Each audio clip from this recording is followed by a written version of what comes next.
Hey, Vsauce, Michael here. When will you die?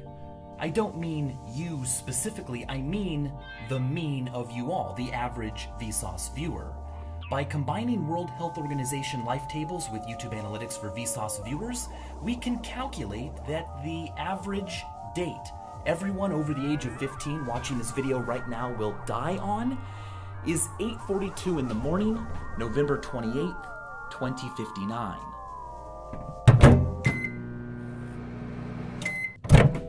The mode is in 2073. Morbidly, but mathematically, about 340 of the people who watch this video this week will not be around at this time next year. These statistics are based on averages, but interestingly, the average person considers him or herself anything but average. Studies have consistently shown that the average person believes he or she will live a longer and healthier life than the average person. We overestimate the likelihood that bad things will happen to other people and underestimate the likelihood that they will happen to us. It's a natural part of our psychology, but yeah, we miscalculate risk in many fascinating ways. Casey Cole points out that we are often more responsive to threats that are personal, exotic, erratic, and dramatic than we are to threats that are, well, more likely. I love one of her examples. Imagine a world where cigarettes are harmless, but one cigarette pack out of every 18,750 contains a single cigarette laced with dynamite that, when lit, violently explodes, blowing the user's head off. People would be loudly and messily losing their heads every day all over the world. But in that imaginary universe, the same number of people would die every day because of smoking that already do. The results would just be more shocking, more immediate, and probably more likely to affect our decisions. Last month, I and some of my favorite YouTube creators met with President Obama about the decisions Americans make when it comes to protecting themselves from the cost of staying healthy. The issue of healthcare is mired in conflict and debate matched only by the turmoil of risk assessment going on in our own minds. Our myelinated machines use more biases and shortcuts to evaluate probabilities than can fit in a single video, but a particularly strong example is the availability heuristic. Our tendency to think that something is more likely because it happened recently, or there are more examples of it happening available in our memories, not because it actually is more likely. We also over-exaggerate risks we don't have control over, while being comparatively fearless in the face of equal risks we nonetheless can control. Chauncey Starr's famous 1969 study on risk found that people were willing to accept risks 1,000 times greater if they could control them, for instance, driving a car, than if they didn't have control, for instance, a nuclear disaster.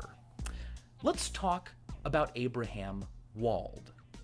Only so much extra armor can be added to an airplane before it becomes too heavy to fly. Now, during World War II, the US military noticed that planes returning from enemy territory were usually damaged around the wings, the body, and the tail gunners, so they put more armor on those areas. But it didn't make a difference. The same number of planes continued to be lost. So the military hired Wald for his mathematical superpowers. He told them to put what little armor they could on the parts of the planes that weren't being hit. Why? Well, because returning planes were survivors. They took damage in areas where a plane can take damage and survive. Damage to other areas caused the plane to not return. Wald was protecting them against survivorship bias, only paying attention to successes. A similar phenomenon is partly responsible for why music feels like it was just better back in the day than it is now. Is that really true, or are we just remembering the good stuff?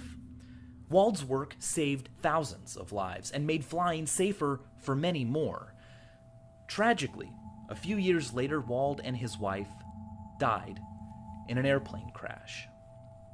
You can't predict how and when you will die, it's not that easy, but a few risk scoring systems have been created to make the discussion and comparison of hazardous behaviors clearer.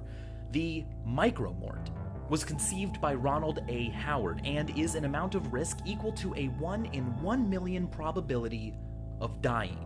John Green discussed micromorts in a fantastic mental floss video you should watch if you haven't already. He points out that a single skydive temporarily increases your death risk by 7 micromorts, a 7 in 1 million chance of dying. That's the same as smoking 5 cigarettes.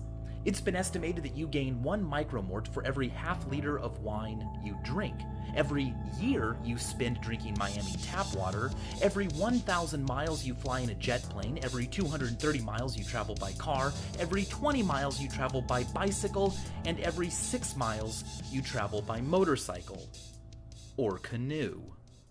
There is a happier unit of risk, the microlife.